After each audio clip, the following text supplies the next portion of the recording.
lalaki. Si Lacson naman po, naawa naman po kay Pangulo.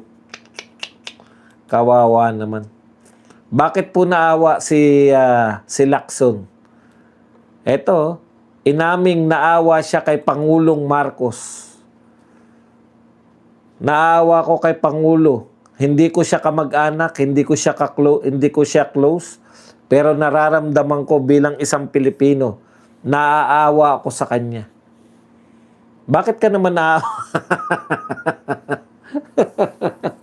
Nakamit niya yung hindi mo nakamit. At least siya naging presidente ng Pilipinas. Ikaw contender ka lang. Nakadalawang contender ka. Bakit ka naawa? Ano nakakaawa kay BBM? Hindi niya raw maisip na yung sakit, na maaring maramdaman ng Pangulo matapos itong akusahan ni Senadora Amy Marcos na gumagamit umano na ipinagbabawal na gamot. Ayon Ms. Lacson, nararamdaman ko nung napapanood ko yun, naaawa ko kay Pangulo. Hindi ko siya kamag-anak, hindi ko siya close.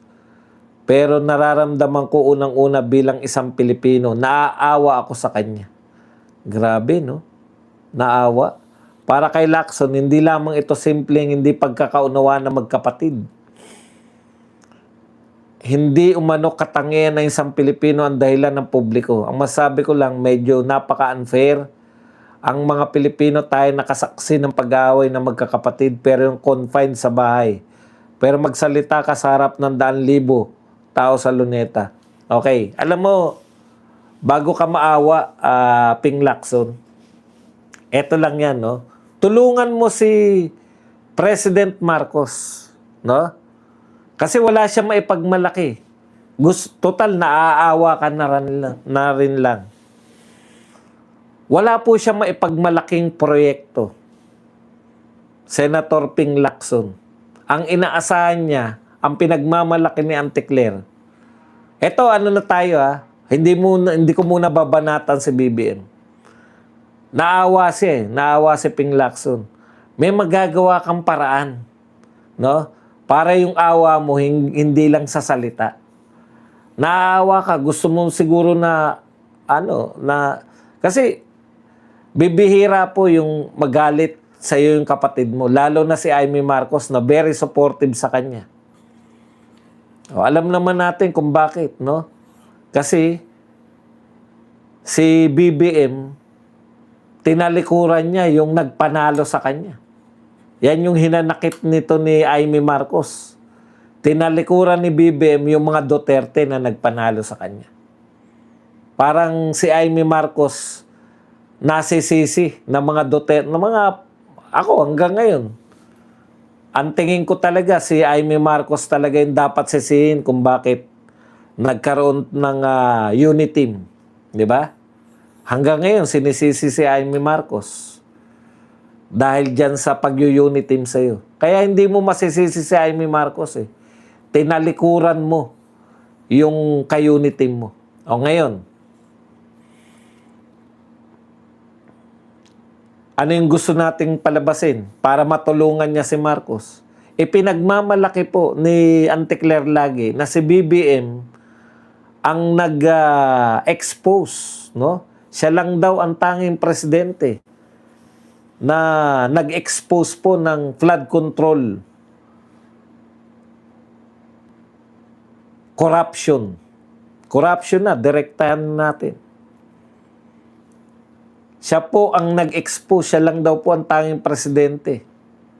Tulungan mo, Ping Lacson, kung naaawa ka sa kanya, ibangon mo yung kanyang ibangon mo yung kanyang puri. Kasi wala siya maipagmalaki. Tulungan mo na si BBM para tukuyin nyo kung sino talaga yung mastermind at ipakulong mo bilang Blue Ribbon Vice Chairman. At yung chairman naman ng Blue Ribbon, ayon nga kay Alan Peter Cayetano, ay tuta mo. Si Erwin Tulfo. O pagtulungan nyo ni Erwin Tulfo. Sabihin mo, eto ang legacy ni BBM. Matukoy namin ang mga magnanakaw. Oh. Pag natukoy yung magnanakaw, o di, masaya tayo pare-pareho. Maipakulong nyo dahil sa Blue Ribbon Committee. Pagsikapan nyo ni Erwin, hindi po yung naaawa ka lang. Walang kwenta yung awa eh. Ang awa, pag hindi mo, di ba? Naawa ka, may pulubi. Tapos iniwan mo. Tulungan mo kung naawa ka. Naawa ka sa Pangulo. Tulungan mo. Ipakulong niyo yung mga magnanakaw sa flood control. Ang problema. Eto problema ba doon? Ang problema ba doon? Baka pag tinutuhanan nila baka ayun lang.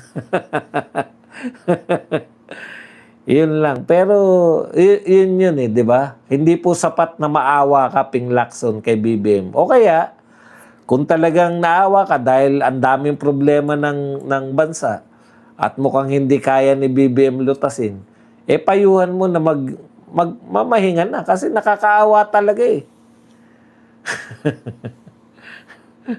Nakakaawa talaga si BBM eh. Parang hindi niya kayang lutasin. Kung ako kaibigan ni BBM, mamahinga na tayo, Mr. President. Ipaubayan na natin yan. Sa may kakayahan.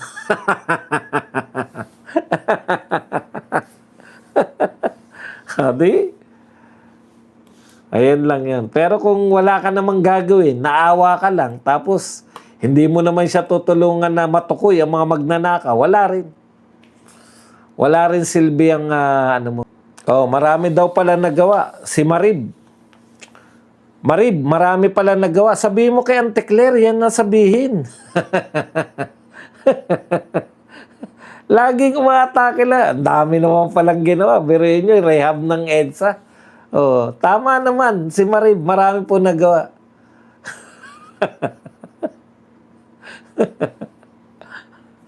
Pasensya na Marib ha. Nasaktan ka ba? Alam nyo kasi, tama naman marami nagawa. Nakita ko nga noong nakaraan, tinuturo nila yung drainage eh. Ano ba naman yun? Hindi naman literal na walang ginawa yan. Sang katutak naman ang ginawa? Asfalto dito, asfalto sa EDSA, tapal dito. Pero tignan niyo po yung budget. Pinakamalaki pong budget kay BBM eh. Kumpara niyo po yung budget ni BBM at budget po ni Duterte. Kumpara nyo na po yung, kumpara nyo po, ang layo po ng budget ni Digong at saka budget ni BBM. Pinakamalaki pong budget ngayon. Pinakamalaki pong utang din. Pinakamalaki pong utang na sa panahon ni BBM. Kumpara nyo po yung nagawa. Wala pang pandemya yan, partida. Nagsimula si BBM na relatively mababa po ang krimen. Ngayon, ayan na po ang bunga. Yun yung sinasabi natin. Tama naman yun. Bakit naman literal? Hindi po literal yung wala nagawa. In comparison sa budget niya at sa budget ni Tatay Digong, walang-wala talaga. Parang ganito. Pag sinabi sa'yo, wala ka sa akin, hindi ibig sabihin na naglaho ka sa akin. Ginagamit po yung salitang wala in comparison sa mga nagawa ni Tatay Digong. Kung ang pagmamalaki mo ay repair ng EDSA, anak ng po pa, hindi po hindi po pang presidente. Hindi po pang sa tingin mo, Marib, okay na yan. Pero hindi pang presidente yan di ba? Hindi ka malaki-malaki yan Ano nagawa ni BBM? Esplanade. Esplanade? Rehabilitation ng EDSA. Rehabilitation ng EDSA. Hindi na po pinagmamalaki nung panahon ni Tatay Digong yung rehabilitasyon yan. Wala ka i-rehabilitate dahil mini-maintenance. May maintenance sa EDSA. Naintindihan nyo? Kaya i-rehab kasi hindi na maintain. Pero wala pong pinagmalaki si Digong na maintenance eh. Maintenance nga eh. Puta, pwede mo ba ipagmalaki na may janitor ako ah.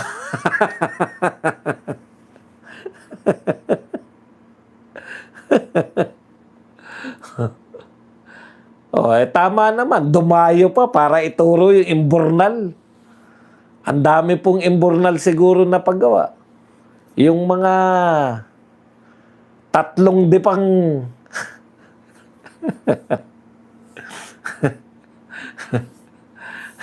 EDSA rehab. Kung may pagmamalaki nyo po bilang proyekto ng isang gobyerno ang EDSA rehab, di okay lang tayo dyan. Ay, kaso, hindi po kamalaki-malaki yun. Wala pa po ako narinig na ipinagmalaki po sa SONA na pinarehab ko ang EDSA. Kaya, alam niyo yun, yung ang baba na ng no, pamantayan ni BBM. Ano ba nagawa? Anong sinasabi niyo walang nagawa? Hindi, no? Ganun pa eh. Tapang pa eh. Kasi binubuog niyo kasi buray. Bakit lagi niyo sinasabing walang ginawa si BBM? Dami po. EDSA rehab. Specialist hospital. Ay, may nagawa na po specialist hospital. Hukay pa.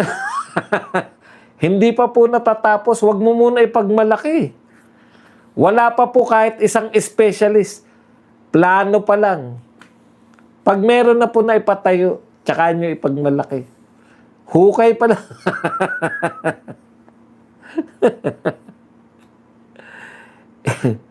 New bridges.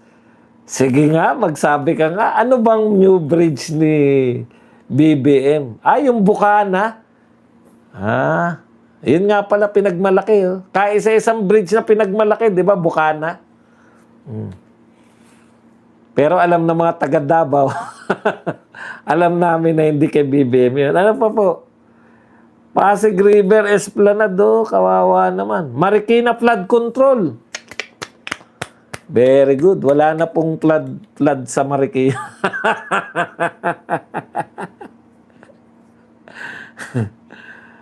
School buildings. Congratulations. Ilan na po napagawa na school buildings? Nung huli kasi, 7 ba? 7 classroom. Classroom hindi building 7 classroom lang nung huli. Ngayon, ilan na ba? May isang building na? Okay, very good. Yan po ang gusto niyang ipagmalaki. Baka meron pa, pigang-piga oh. Yan.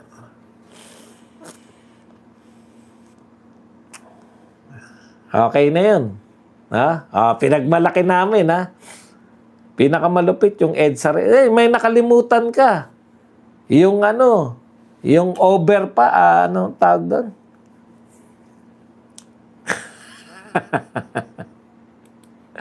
Hapon. Nakakuha mo pang ipagmalaki yan. Ang government proposed budget po natin ay 7.2 trillion. Pinakamalaki pong budget sa kasaysayan po ng Pilipinas. Mount Kamuning, nga pala. Mount Kamuning pa. Hindi mo, isama mo yun kasi yun na pinakamalaki. Yun na po ang pinakamalaki. Mount Kamuning na nga. Ikaw naman. Huwag mo kakalimutan yun. Sige nga, sabihin mo, baka nakalimutan namin. Ano bang bridge yung tinayo? Bridge. Hindi po, tinuro lang po nila yan. Yung estero po ni Lenny, tinuro lang nila. Wala pong ginawa doon, tinuro lang nila. Kayo naman, Iba po yung tinuturo lang.